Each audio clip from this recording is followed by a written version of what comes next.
But I did want to address one thing that a lot of people were talking to me about. Some of you guys actually gave me props for doing it, and that's sleeping in the back of my truck.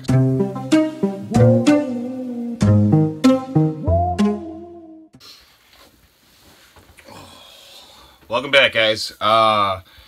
Just wanted to get a little update video and why I haven't been posting like regularly like I did last season. We got rain and a lot of snow throughout the whole state, and more rain than snow in places that I normally fish. So all the ice that I was able to probably walk out on, it got beat up pretty bad. But it looks like it's getting really cold this week. So the upside is probably in the next day or so I'll be able to get out on the ice. But I did want to address one thing that a lot of people were talking to me about. Some of you guys actually gave me props for doing it, and that's sleeping in the back of my truck. So what I'm going to do is I'm going to show you guys how you can do it. I'll put everything I use in the description below. But yeah, let's get to it. Okay, so I just wanted to start off with something, kind of giving you guys an overview of what I have rigged out and ready to go for, you know, things that I bring with me whenever I decide to camp on the ice. Well, actually in my truck, I should say. This is all stuff you could probably bring into your ice shack too. But yeah, let's go over that real quick. Okay, so what I just showed you was kind of an overview of everything I had. What I'm going to do is actually show you like some in-depth stuff. So I know in my previous video I mentioned my power source, and something that, you know, everybody I think should have in their vehicle regardless is one of these guys. So this is a jump pack. Basically it's your backup battery pack, so like if your truck won't start or your vehicle won't start in the cold, that's actually what this is for. That's what these jumper cable clamps are for. But if you look right here, there's your 12 volt. So a lot of people buy battery packs. Obviously, you know, you can buy those little battery packs that people make and stuff like that. Obviously support your local people. But this is kind of killing two birds with one stone. I have a backup battery pack. It's capable of jumping my truck. This one has 1100 peak amps, so it's got a ton of power to, you know, make sure your vehicle starts. I have that one linked below. What was the next thing I kind of wanted to show you? Oh, let me show you this one up close. So this is the most important part about truck camping. Well, actually, it kind of goes hand in hand with something else I'll show you in a minute. But this is 20-pound tank with this. It's a 12-foot hose, and if you wanted to get it, I have it linked below for you guys, so you guys can just go right on my description and I'll have all this stuff linked below for you so you can get exactly what I'm using. But I want to explain. So the reason for a 12-foot hose and the regular buddy is the regular buddy has this little pivoting stem right here, and I'll show you in the truck in a minute here why I have that specific setup. But let's go over a few other like necessities as far as like truck camping is concerned. Obviously heat is a luxury. Technically you don't actually need it, and then secondarily, if you're gonna use any kind of non-electric heat, so propane, gas, fire, anything that's burning stuff, you want to get a what are they, CO2 detector, O2 detector, carbon monoxide detector is what you need. They make battery powered ones. You can get one or two of those. The buddy heater is supposed to shut off when you are using it and it runs out of oxygen. So once it's low enough, it'll shut itself off. But I would never trust anything with my life like that. So having a backup is always a good thing. One thing that I do is, well, I'll just show you. So I use this. This is a giant, I think it's like 44 inches across, negative 30 or 40 degree sleeping bag. That's going to be linked below. Let me describe that a little bit better for you. You see, the big bag that the reason for that is I'm a sprawler. So like they make these things called mummy bags. Obviously you can look those up if that's more your camping style, or like you're looking for something smaller. I don't care, because I'm just throwing it in the back of my truck mainly, or in like a tent if I'm sleeping on the ground or something like that. But now that my truck's set up, I'm probably just going to sleep in that until my truck dies on me. That's basically going to be it. So it's a mobile camper now, and I'm really happy because that means I can go fishing anywhere I want to. Obviously, if you haven't seen that video, it's the first one for the season. I'll link it above. But yeah, that's the main reason I got such a big bag. I have that linked in the description below. It's really warm. So the big thing is my reasoning behind getting that, which regardless, it's nice to have a good sleeping bag. I think everybody that's an outdoorsman should have one, so it's a good investment. But the main reason for getting it is I can shut my heater off instead of running this all night long. And you'll kind of see how I'm able to do that, even with it could be negative 20 degrees outside, you know, with the wind chill and everything like that, and it won't matter. So I'll show you more of that in the truck in a minute here. But the big reason is I don't want the risk of, 1, starting something on fire, 2, dying from CO2 poisoning, or carbon monoxide poisoning. So that's the big reason for the bag. So with that thing on, I can actually put my head here, zip it up, like so, just my head's facing out of it basically. And I sleep warm, and that thing keeps me pretty hot all night long. Doesn't let any heat out. So I've slept in it 3 or 4 times in the back of my truck now. You guys obviously haven't seen it yet. Well, you might have seen the one video, like I said, but it hasn't let me down, and I'm looking forward to using it all season long. So what else can I get? Oh, I know something that you guys probably don't even think about in the idea of going out camping, you know, either camping on the ice or just plain cold weather camping. So let me show you this one. Simple, hey? So that's a pool noodle cut to size on a 5-gallon bucket. This was, I believe, like a $3 bucket, and this was like a $4 pool noodle, which was kind of funny that this was more expensive, but I also had a full-size pool noodle that I cut down. Obviously, you all know what this is for. I don't have to describe this in detail, but it is a lifesaver. So that's just something to keep in mind if you guys are going to be going out and doing some cold weather camping or camping in general. This can be used year round. So I just figured you guys would get a kick out of that, because it was one of those things where like my brain was like, yeah, I'm going to need one of those. So, all right, what else can I go over for you? Oh, I have 2 more things I wanted to kind of go over before I go through the whole truck thing. So let me get to those. Okay, so obviously this is kind of self-explanatory. Cooler for food, but I will have to show you in the truck in a second why I have that size of a cooler, and it'll all make sense then.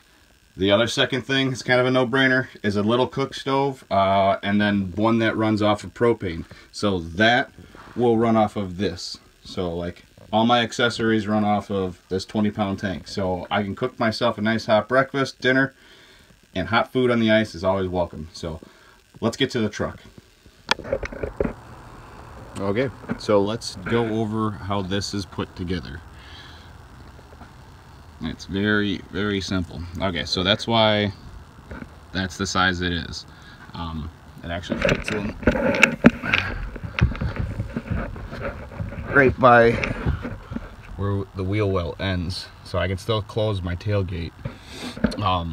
Obviously, it's a little tight here. That area happened to be exactly the size it needs to be, and that's why I very specifically have this one with the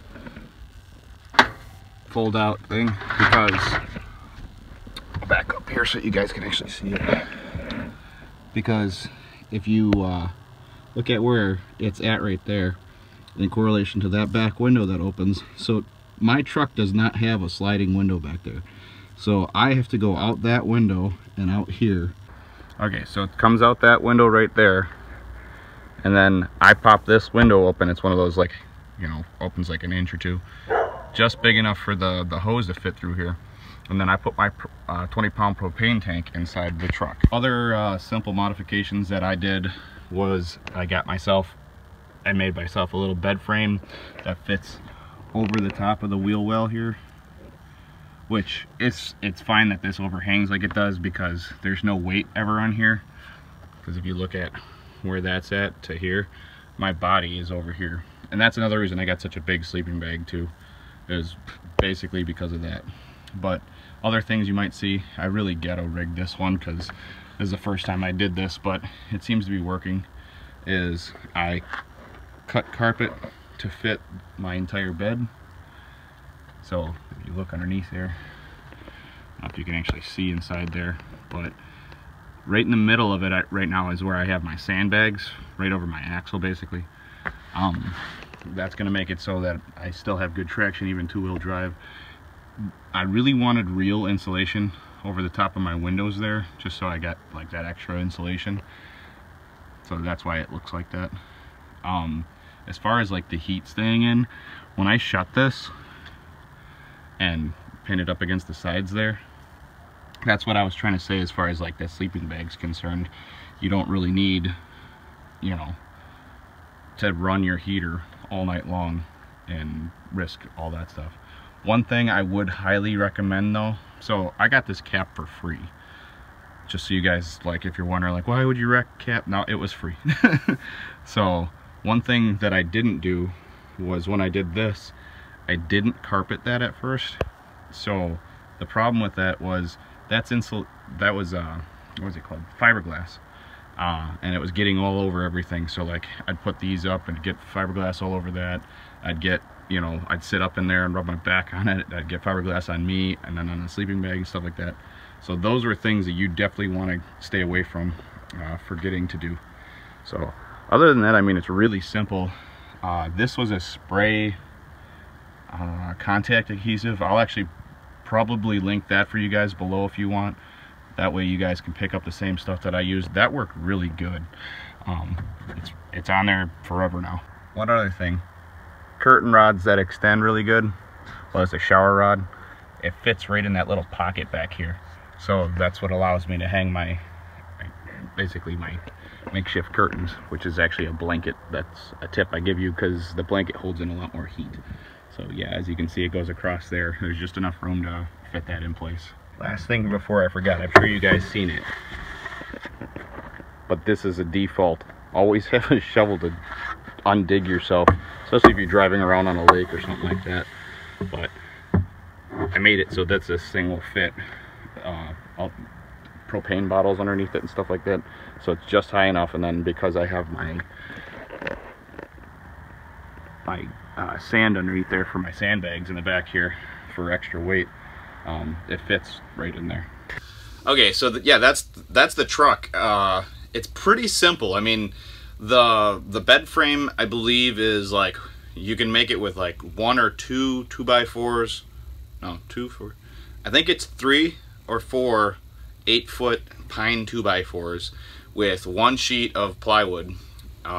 It's like, I think I did a 1/2 inch because that's thick enough, because the frame that you have is literally just like a number 8. So it doesn't need to be beefy, it doesn't need to be stupid heavy. I can take it in and out of there real easy. Oh, and then the one thing that I wanted to show everybody was, and I completely forgot about this stuff, I didn't do it to the carpet on the floor, or on the bed, because I want to be able to take all that stuff out if I have to. So I always make things removable basically. So that carpet's just kind of all laid in there. That's why there's tape all over it. But the stuff for the ceiling is this right here. It's 3M high strength 90 contact adhesive. So this stuff, even in cold, I just put it in yesterday. Put that stuff on the ceiling in yesterday. And even in the cold, it would start to set up, and I had to push it down real quick because it would set up right away. And basically, like I said, that stuff's not going anywhere. And the stuff on the ceiling is a must. You have to have carpet across your ceiling or it's just not going to be a good idea. Plus, that's more insulation, so that the actual bed of the truck will be warmer. If you guys can hear him, he's over here purring away, so I don't know if that's picking up on that, but yeah, it's my cat Squeaker. If you guys haven't met him yet, he's all over my Instagram, and that's DWSDave31. Yeah, I love my cat, but enough of him. One thing I wanted to do today was basically cover everything that I have done to make it so that I can be mobile on the road. The big thing I want to stress to everybody, if you've made it to this point, is I haven't got like tons of money or anything like that. So the truck bed thing is literally like, I think to turn any truck into like a sleeper like that, it probably cost me about $200-300 bucks. And now I have a place to sleep that's constantly with me. I can throw my sleeping bag in the back of my truck and just go. And that's really nice. So no restrictions. Get out there and explore. I want everybody to enjoy it just like I do. Stay tuned for those next videos coming up. I probably would be sleeping in my truck again. It just makes it more practical, because then I can kind of come in, fish a body of water, and then sleep overnight and kind of decide where I'm going to fish the next day to make sure I'm on fish, which will help everyone in the long run. So I hope you guys enjoyed today's video. Stay tuned to the next ones. If you're not new here, you know what's up. But if you're new here, please just remember to